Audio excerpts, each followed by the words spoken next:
Yes guys, welcome back to the channel, welcome back to brand new video. This is your latest Arsenal news and transfer news as well. Arsenal are signing Amadou Onana from Everton. According to Sacha Tavaleri in Belgium, talks are intensifying at a very quick rate, and this is a deal Arsenal could seal within the next hours as well. Now, it's a deal that will take around 50 million. Arsenal are still really looking at their financial fair play position. Can we afford 50 million in January? And if we cannot, how can we structure the deal? But according to Sacha Tavaleri, the man who actually broke the story, Arsenal intensifying the talks with Everton to get Amadou Onana right there. Hit that like button, subscribe to the channel as well. Talk to me in the comment box below. What do you think about Amadou Onana? You saw the team against Liverpool. You've seen the team in the last 6 games. Is midfield our priority? Is it the problem? Could we get a player like Onana and fix the goal scoring problem? Is he another big player for you, or you think it's just another addition like Kai Havertz, just another addition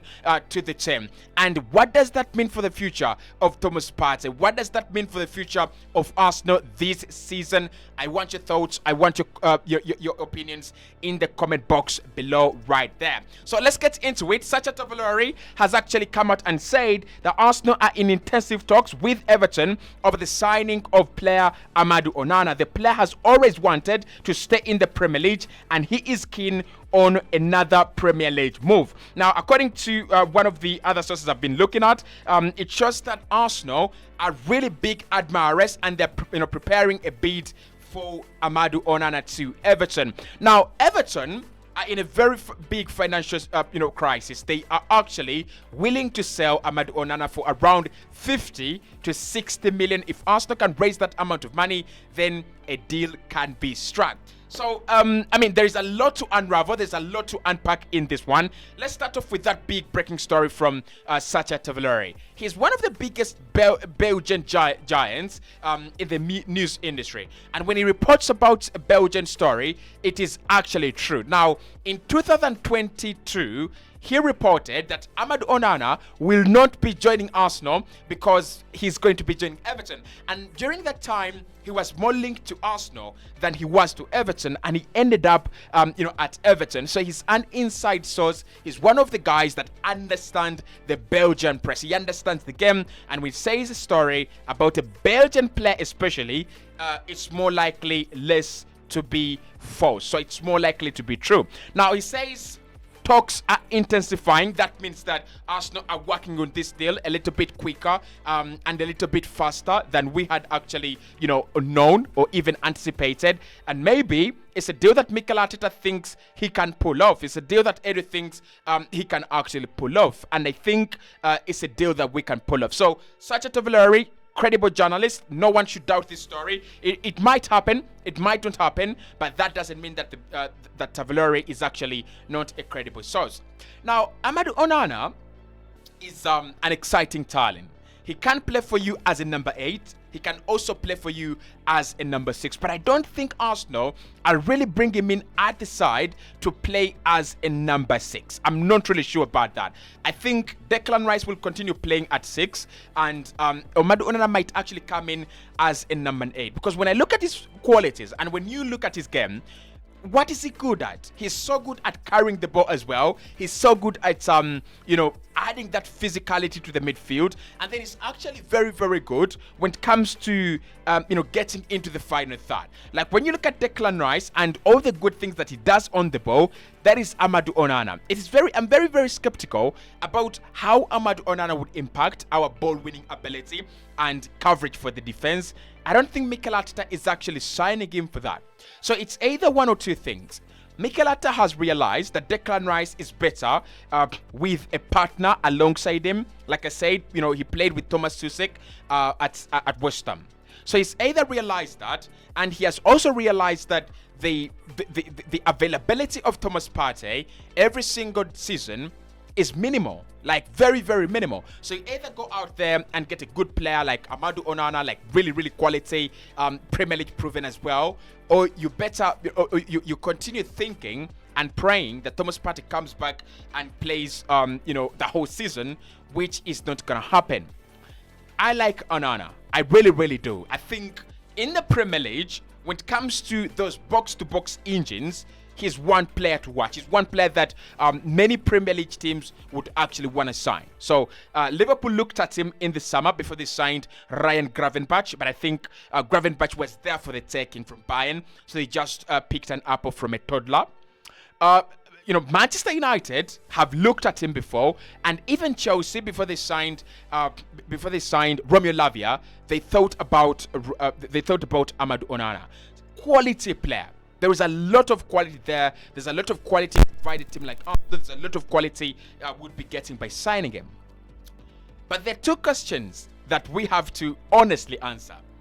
Does he solve the problem at Arsenal right now?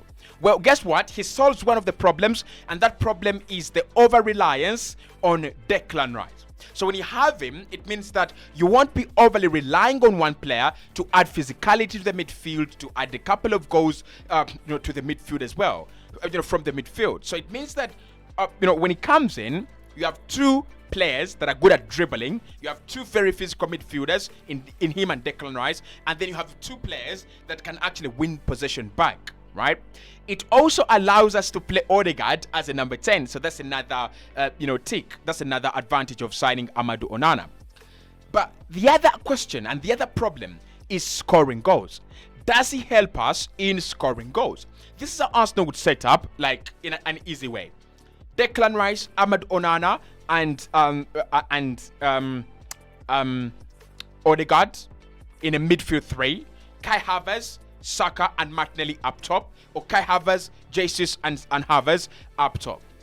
I don't think that fixes the problem, right? It fixes part of it, right? It would add to our creativity. I think it would allow us to have Odegaard in more creative positions than him playing a little bit deeper. I mean, it just adds a lot. But does he solve the problem of scoring goals? I don't think he does. And him being our priority, and Arsenal looking to spend around 50 to 60 million, that shows that he is an important player. That shows that he's he is a priority. He's one of your priorities. But is our priority to solve the goal scoring problem, or is our priority to make sure that we concede less? And this is the problem I have with Mikel.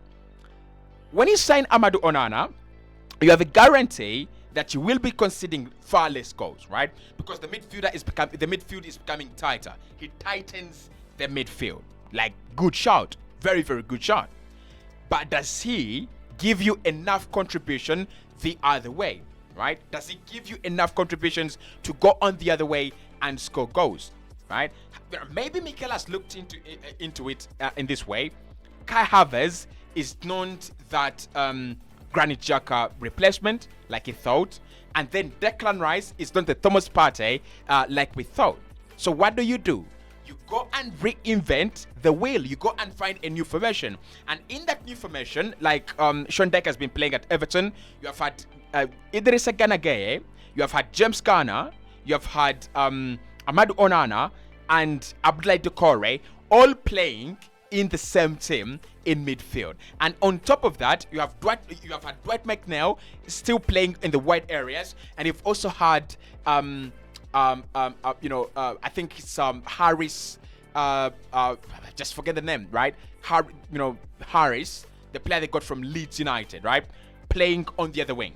So maybe that's what Mikel is trying to do. Try to get more bodies in the penalty area. Try to change the way this team is playing. And, could it work? Probably.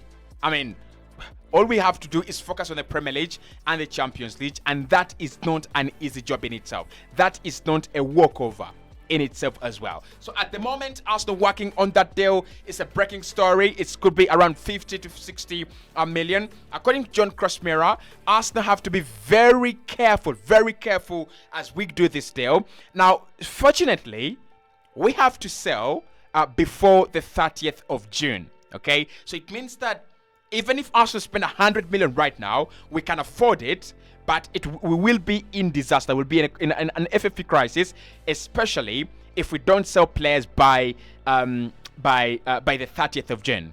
And therefore that means that Arsenal can spend some money in January and go in the summer and focus on selling before we buy.